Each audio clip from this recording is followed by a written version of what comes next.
Hello, ರಮೇಶನ್ ಮನೇಲಿರೋ ಕೋಳಿ ಸುರೇಶನ್ ಮನೆಗೆ ಹೋಗ್ಬಿಟ್ಟು ಮೊಟ್ಟೆ ಇಕ್ಕುತ್ತೆ. ಇವಾಗ ಮೊಟ್ಟೆ ಯಾರ್ದು ಅಂತ ಹೇಳಪ್ಪ. ಮೊಟ್ಟೆ ಈಗ ಸುರೇಶನ್ದೆ, ಯಾಕಂದ್ರೆ ಕೋಳಿ ಸುರೇಶನ್ ಮನೇಲಿ ಬಂದಿರ್ತಲ್ಲ, ಯಾರ ಮನೇಲಿ ಬಂದ್ ಮೊಟ್ಟೆ ಇಡುತ್ತೋ ಅವ್ರದೇ ಮೊಟ್ಟೆ. ಇಲ್ಲ ಲೇ, ಇಲ್ವಾ? ಮತ್ತಿನ್ಯಾರ್ದು ಮೊಟ್ಟೆ? ಕೋಳಿದಲ್ಲಿ. ಈಗ ಒಂದ್ ಆನೆ ಈಜಾಡ ಕೆರೆ ಒಳಗ್ ಹೋಗುತ್ತೆ, ಆಚೆ ಹೆಂಗ್ ಬರುತ್ತೆ? ಹೆಂಗ್ ಬರುತ್ತೆ? ಹೆಂಗ್ ಹೋಗಿರುತ್ತೋ ಹಂಗೆ ವಾಪಸ್ ಬರುತ್ತೆ. ಇಲ್ಲ ಲೇ, ಮತ್ತೆ ಯಾವ ಆಗ್ಬಿಟ್ಟು ಆಚೆ ಬರುತ್ತಲೇ? ಹೊಟ್ಟೆ ಎಷ್ಟು ಉರ್ಸ್ತಾವ್ರೋ ಆ ಭಗವತ್ನ ನೋಡಿದ್ರೆ. ಒಬ್ಬ ಹುಡುಗ ಪ್ರತಿ ವರ್ಷ ಒಂದ್ ಬರ್ತಡೆಗೆ ಉಂಡಿಗೆ ₹1 ಹಾಕ್ತಿದ್ನಂತೆ.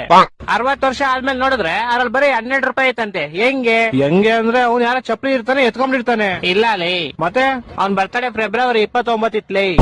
ನನ್ನ ಮಕ್ಕಳು ಒಂದೊಂದಲ್ಲ. ಓಕೆ, ಲಾಸ್ಟ್ ಅಂಡ್ ಫೈನಲ್ ಕೇಳ್ಕೊಂಬಿಡು. ಹೇಳು. ಒಬ್ಬ ಹುಡುಗಂಗೆ ಹೆವಿ ಶುಗರ್ ಇರುತ್ತೆ, ಡಾಕ್ಟರ್ ಅವ್ನ್ಗೆ ಸ್ವೀಟ್ ಬಿಟ್ಬಿಡು ಅಂತ ಹೇಳ್ತಾರೆ. ಅವನು ಲೈಫ್ ಪೂರ್ತಿ ಸ್ವೀಟ್ ತಿನ್ನಲ್ಲ. ಯಾಕೆ ಹೇಳು? ಇದಕ್ಕೂ ಯಾವ್ದೋ ಉಲ್ಟಾ ಸೀದಾ ಆನ್ಸರ್ ಇರುತ್ತೆ ಪಕ್ಕ. ಯಾಕಂದ್ರೆ ಒಂದೇ ನಾನ್ ಹೇಳ್ತೀನಿ ಕೇಳು. ಹೇಳು. ಯಾಕಂದ್ರೆ ಆವಾಗ್ಲೇ ಹೇಳದ್ನಲ್ಲ, ಅವ್ನಿಗೆ ಶುಗರ್ ಇರುತ್ತೆ, ಡಾಕ್ಟರ್ ಇರ್ತಾರೆ, ಅದಕ್ಕೆ. ಹೊಟ್ಟೆ ಎಷ್ಟು ಉರ್ಸ್ತಾವ್ರೋ ಆ ಭಗವತ್ನ ನೋಡಿದ್ರೆ.